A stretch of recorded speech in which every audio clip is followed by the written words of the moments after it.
नमस्कार, आप देख रहे हैं जी न्यूज। मैं हूं सचिन। वॉर पर अपनी सबसे बड़ी सीरीज युद्ध में आप सबका स्वागत है। सबसे पहले दुनिया पर छाए तीसरे विश्व युद्ध के खतरे के बारे में हम आपको बता ही चुके हैं, लेकिन इस बार यह खतरा और ज्यादा बड़ा हो गया है, क्योंकि अब विश्व युद्ध की चिंगारी इस्लामिक स्टेट से त्रस्त मध्य पूर्व के इलाकों में ही नहीं भड़क रही, बल्कि सीरिया से लेकर नॉर्थ कोरिया तक हालात ऐसे हो गए हैं कि किसी भी पल तीसरा विश्व युद्ध हकीकत में बदल सकता है।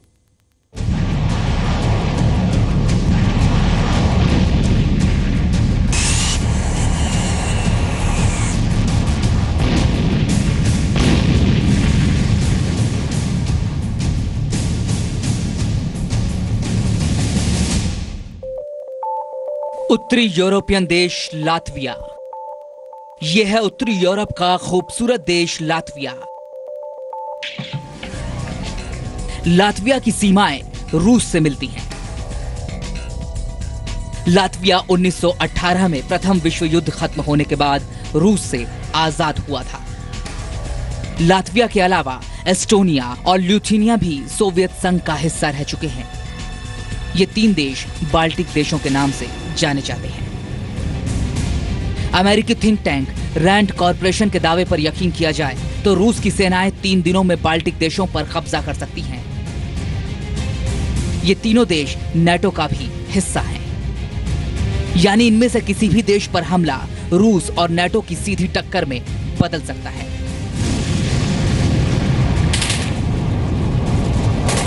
लेकिन फिलहाल रूस और नाटो सीरिया में आमने सामने हैं। पिछले साल नवंबर से लेकर अब तक रूस और बशर अल असद की सेनाएं आईएसआईएस के ठिकानों पर लगातार बमबारी कर रही हैं। लेकिन अब इस मामले में सऊदी अरब की भी सीधी एंट्री होने जा रही है। सऊदी अरब ने टर्की में अपने फाइटर जेट्स और पैदल सेनाओं को उतारना शुरू कर दिया है। सऊदी अरब अरब देशों की सेनाओं के साथ मिलकर आईएसआईएस से लड़ाई के नाम पर 3,50,000 सैनिक सीरिया में उतारना चाहता है। टर्की ने भी इस बात की पुष्टि की है कि सऊदी अरब के विमान इंजरलिक एयरबेस पर उतर रहे हैं। Our position throughout that a real campaign against Daesh has to include ground elements. लेकिन सऊदी अरब के इस बयान पर रूस ने कड़ी प्रतिक्रिया दर्ज कराई है। रूस के प्रधानमंत्री दमित्री मेदवेदेव ने एक जर्मन अखबार को दिए इंटरव्यू में कहा, अमेरिकी और हमारे अरब सहयोगियों को इस बारे में गंभीरता से सोचना चाहिए कि क्या वे स्थायी युद्ध चाहते हैं। क्या वो ये सोचते हैं कि वे जल्दी से इस तरह का युद्ध जीत जाएंगे? साफ है कि मेदवेदेव यहाँ पर एक लंबे और स्थायी युद्ध की बात कर रहे हैं। दूसरे लफ्जों में आप इसे विश्व युद्ध का इशारा भी मान सकते हैं। वो बड़ी युद्ध के इशारा तो नहीं हो सकता है, क्योंकि अभी तक कोल्ड वॉर का शुरू किया था, जो अभी चल रहा वहाँ पर है। इसी के अलावा ये हमको ये लगता है, अगर कल तुर्की में नाटो के साथ में युद्ध शुरू कर रहा है, इसका मकसद ये है रशिया में इंटरवीन हर हालत में। इसलिए ये तो सिनारियो तो है, लेकिन अभी तक उम्मीद इतना जल्दी नहीं हो रहा। हाल ही में पश्चिमी मीडिया में जारी एक डॉक्यूमेंट्री में यह साबित करने की कोशिश की गई है कि नाटो और रूस के टकराने का मतलब हालात का परमाणु युद्ध तक पहुंचना है। डॉक्यूमेंट्री में दिखाया गया है कि बाल्टिक देश लातविया पर रूस अपना कब्जा करने की कोशिश करता है और इस दौरान नाटो और रूस आमने सामने आ जाते हैं और आखिर में रूस अपने सबसे खतरनाक हथियार यानी परमाणु बम का इस्तेमाल लंदन पर कर देता है। रूसी मीडिया में इस डॉक्यूमेंट्री की आलोचना हो रही है, लेकिन सच यही है कि दुनिया भर में तेजी से बदलते हालात कभी भी विश्व युद्ध की चिंगारी को भड़का सकते हैं।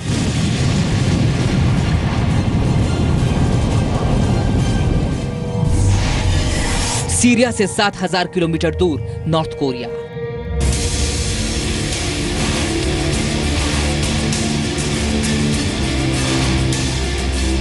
मध्य एशिया में विश्व युद्ध की चिंगारियां सुलगाई जा रही हैं, तो एशिया के आखिरी छोर पर मौजूद उत्तर कोरिया के आसपास भी एक बड़ी जंग की तैयारी में अमेरिका और साउथ कोरिया जुट गए हैं।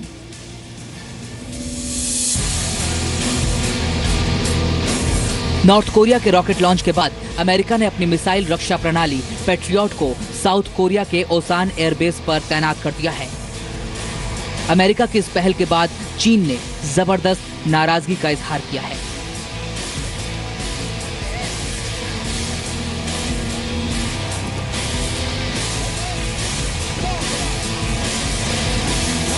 चीन के विदेश मंत्रालय ने एक बयान जारी कर कहा, अमेरिका को एहतियात बरतनी चाहिए। अमेरिका को इस मौके का इस्तेमाल चाइना की सुरक्षा को खतरा पैदा करने के लिए नहीं करना चाहिए और क्षेत्रीय शांति की राह में नया रोड़ा नहीं अटकाना चाहिए।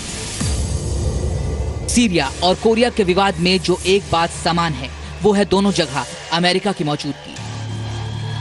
यह अमेरिका का वो एंटी मिसाइल डिफेंस सिस्टम है जिसे साउथ कोरिया में तैनात किया गया है। पैट्रियट सिस्टम दुश्मन की किसी भी मिसाइल को हवा में ही मार गिरा सकता है। और यह है अमेरिका का युद्धपोत USS हैरी एस ट्रूमैन, जो इस वक्त पारस की खाड़ी में तैनात है। USS हैरी एस ट्रूमैन पर तैनात विमान सीरिया और इराक में ISIS के ठिकानों पर लगातार हमले कर रहे हैं। अमेरिका दुनिया के हर कोने में अपनी ताकत की आजमाइश कर रहा है। रूस उसे रोकना चाहता है।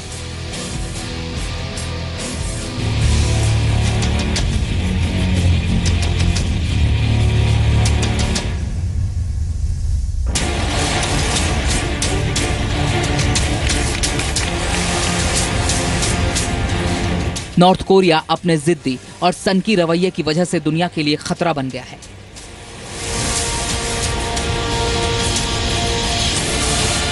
वैसे अमेरिका और रूस 1 मार्च से सीज फायर के लिए तैयार हो सकते हैं, लेकिन क्या यह युद्ध विराम दुनिया में विश्व युद्ध की आशंकाओं पर विराम लगा पाएगा? ब्यूरो रिपोर्ट, जी मीडिया। अब आपको ले चलते हैं मेरे सहयोगी अदिति के पास, जो आपको ये तफसील से समझाएंगी कि कैसे अमेरिका और रूस सीरिया के मुद्दे पर चाहकर भी किसी नतीजे पर नहीं पहुंच पा रहे हैं, बल्कि दोनों देशों के बीच का टकराव बड़े युद्ध की शक्ल लेने के करीब है। शुक्रिया सचिन। सीरिया के मुद्दे पर रूस के प्रधानमंत्री दिमित्री मेदवेदेव का ताजा बयान ये साफ करता है कि सीरिया के मुद्दे का हल निकालने के लिए रूस और अमेरिका में से किसी एक को बड़ी कीमत अदा करनी होगी और ये दोनों में से किसी भी देश को बर्दाश्त नहीं होगा। तो मेदवेदेव ये कह रहे हैं कि अमेरिका और सऊदी अरब सीरिया में दखल देंगे तो सीरिया से नए वर्ल्ड ऑर्डर की शुरुआत होगी, यानी एक ऐसी नई विश्व व्यवस्था जो अपने पीछे एक बड़ी तबाही लेकर आ सकती है। हालांकि पुतिन और ओबामा हाल ही में एक दूसरे से दोनों की फोन पर बात हुई है। दोनों के बीच सीरिया में सीज फायर को लेकर गंभीर चर्चा भी हुई है। रूस ने भरोसा दिया है कि वो 1 मार्च से सीज फायर मान सकता है, लेकिन अमेरिका ये चाहता है कि इस मसले पर रूस को 2 हफ्ते के भीतर ही कोई फैसला लेना पड़े। अमेरिका चाहता है कि रूस सीज फायर का ऐलान फौरन कर दे। रूस की बढ़ी हुई नाराजगी की वजह सऊदी अरब का सीरिया में कूदना भी है। रूस का कहना है कि अमेरिका और सऊदी अरब की ये हरकत बड़े युद्ध को दावत दे सकती है। वहीं संयुक्त राष्ट्र सुरक्षा परिषद का दिसंबर रेजोल्यूशन कहता है कि सीज फायर की स्थिति में आईसिस, अल कायदा और अल नुसरा, ये तमाम आतंकी संगठन इस सीज फायर में कवर्ड नहीं होंगे।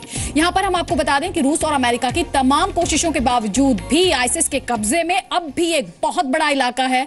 और अगर आपको किसी देश के लिहाज से समझाने की कोशिश करूं तो ये आकार में, यानी आईसिस के कंट्रोल में जो इलाका है उसका साइज आप कह सकते हैं बेल्जियम के बराबर। जी हां, एक देश बेल्जियम के बराबर का इलाका आईसिस अब भी कंट्रोल कर रहा है। रूस और अमेरिका के बीच तनातनी है। अमेरिका यह कह रहा है कि आईसिस को नुकसान नहीं पहुंचा रहा है रशिया, और ज्यादातर फायदा पहुंचाने की कोशिश उसकी तरफ से असद रजीम को पहुंचाने की जा रही। तो बहुत सारे पेच इस पूरे मामले में फंसे हुए हैं। विश्व युद्ध का नाम सुनते ही सैरन पैदा होने लगती है, लेकिन दुनिया में कुछ देश हैं जो उन देशों का भी साथ देने से गुरेज नहीं करते जो विश्व युद्ध को शुरू करने पर अमादा है। ऐसे 2 देश हैं, नॉर्थ कोरिया और चीन। –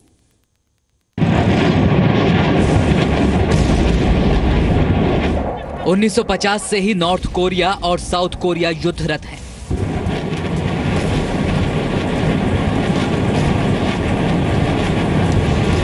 दुनिया के ज्यादातर देशों से नॉर्थ कोरिया के लोगों का कोई संपर्क नहीं है। यहां तक कि ज्यादातर देशों के साथ नॉर्थ कोरिया के राजनीतिक संबंध भी नहीं है, इसलिए नॉर्थ कोरिया पर सैंक्शंस की धमकी का भी असर नहीं होता। लेकिन एक देश है जिसकी बात नॉर्थ कोरिया सुन सकता है। वो देश है भारत का पड़ोसी मुल्क चीन। चीन नॉर्थ कोरिया से अपनी सीमाएं साझा करता है और चीन नॉर्थ कोरिया का सबसे पुराना सहयोगी और शायद एकमात्र व्यापारिक पार्टनर भी है। नॉर्थ कोरिया में हालात बदतर होने पर चीन में शरणार्थी संकट पैदा हो सकता है। नॉर्थ कोरिया का परमाणु प्रेम चीन की सुरक्षा के लिए भी खतरा बना हुआ है। गिरती अर्थव्यवस्था से जूझ रहे चीन के लिए नॉर्थ कोरिया की कोई भी छेड़छाड़ भारी साबित होगी।